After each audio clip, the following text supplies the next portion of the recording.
सीताराम आई ठाकुर जी आई नया डिजाइनिंग दिल्ली में चल दिले बा। आई देखी आई हेलमेट लगा के दाढ़ी बनता। आई यहाँ के का करे ठाकुर जी कुछ बुझात नहीं के तनी देख लिया ठाकुर जी क्या है लो डाउन लग रहा है। और यहाँ के कहा तनी जे केस ओस आँख में ना पड़े यही से हम हेलमेट लगा ले।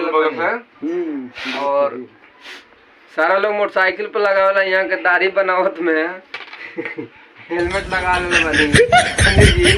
और का कहे के चाहत नहीं है के बारे में हम कहे के चाहत नहीं ऑर्डर पर यहाँ के ठाकुर जी आइल बनी। हेलमेट देख के हां ऑर्डर पर आइल बनी। जलालपुर से यहाँ के बुलावले पुछड़ी जलालपुर से छपरा जिला से बस अब छुड़ी चले लगल है देख सकता नहीं रहूगा सब हेलमेट लगा के दाढ़ी बन रहल बा।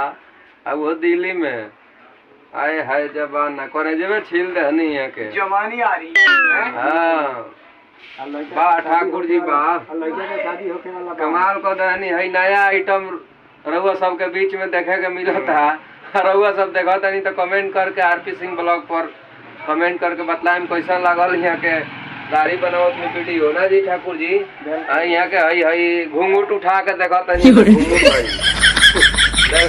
संताक दिया देखी कुछ कहीं जाई नया जमाना आ गइल देख सकत नहीं रउआ सब। हाय हाय हाय छुड़ी चल रहल बा ऐसे कुछ नहीं की बोलत यहाँ के ना तो यहाँ के तब बोली ले जे जमाना वो तो ड्यूटी से चार गो मेहरारू भैंस लेखा फेल हो जा रहल यहाँ के तरह बोली ले जे ठाकुर जी ऐसा आदमी मिलबो ना करी या ठाकुर जी ऐसा आदमी मिलबो ना करी या बहुत लोग फुट पर बैठलो बा जी ठाकुर जी बैठल बा फुट फाट पर बैठल बा फुट पाटू है फुट पर बैठल बा। भाई पंडित जी के दाढ़ी बन रहल बा हमर नगेंद्र बाबा के फोन आरंगल आई फोनो आवे लागल है सिस्टम कैसन सिस्टम मान लो यहाँ के रेटो में ठाकुर जी के 7 रुपए में 3 गो दाढ़ी। हाँ हमें ताके 7 रुपए में 3 गो दाढ़ी ठाकुर जी के रेट भी बा बढ़िया अच्छा।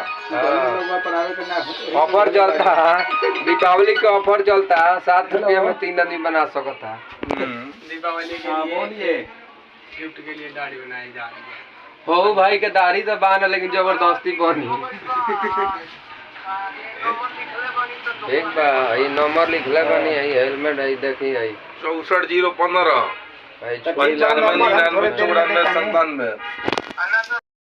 बा भाई ठाकुर जी बा कमाल को देहनी धोती भर के रुमाल को देहनी। अरे कैसन बा जबाना ई कैसन सारे कारबा ना जी हम मिलत नहीं के नौकरी का करो बेरोजगार बा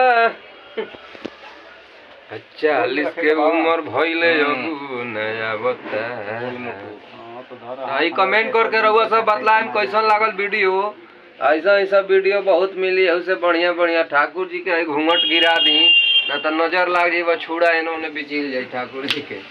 हाय हाय हाय करे जेबे छील दहनी है के आई पंडित जी का दाढ़ी बन रहल बा। कम से कम बाकी रहुआ सब चैनल पर नए बनी तो चैनल के सब्सक्राइब करिए घंटी दबा देम जे जौन भी वीडियो डलाई तवन पहुंच जाई।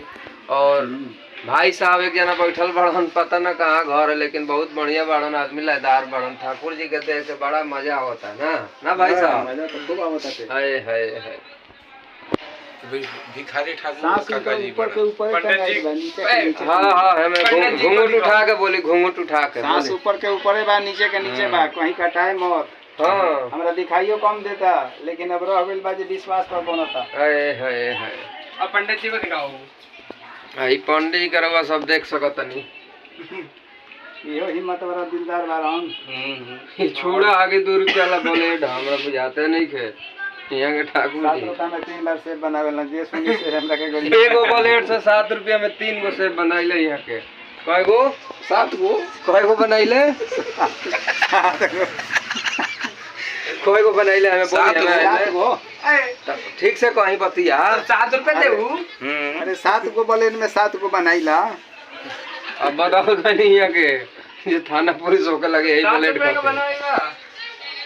तो रहुआ सब वीडियो को लाइक करी कमेंट करी शेयर करी आई पंडित जी का आशीर्वाद है जिससे बार हुआ सब और ये आशीर्वाद बनले रखू एकदम कुंद रूप से की जोड़ी सलामत रहे।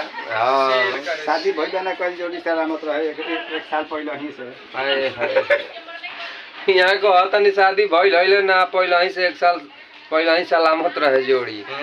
ठाकुर जी अंतर यामियो वही है के आशीर्वाद तो किलो के हिसाब से मिलल बा। मुछ मत दबे मुंह पर से। ठीक बा। यहाँ कहते नहीं मोछ मन दम काहे कि घूंघट ना गिरल बा। घूंघट गिरल बा तो मोछो काट देम या कोनो गारंटी नहीं है।